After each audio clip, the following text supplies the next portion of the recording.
Finalement, c'est vers 1880 que le consensus s'établit autour du drapeau tel que nous le connaissons aujourd'hui. Savez-vous que les historiens remontent parfois encore beaucoup plus loin dans l'histoire de France quand ils cherchent la symbolique des trois couleurs? Rouge comme la bannière de Saint-Denis, le saint tutélaire du royaume de France. Bleu comme le manteau du roi de France, mais aussi comme la couleur des bourgeois de Paris au Moyen-Âge, etc., etc. Mais il y a peut-être une explication tout autre que les Français n'aiment pas trop entendre.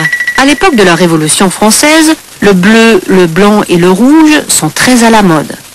On les trouve sur les papiers peints, les tissus d'ameublement et les vêtements. Pourquoi? Parce que ce sont les couleurs du tout nouveau drapeau des États-Unis d'Amérique qui ont déclaré leur indépendance en 1776.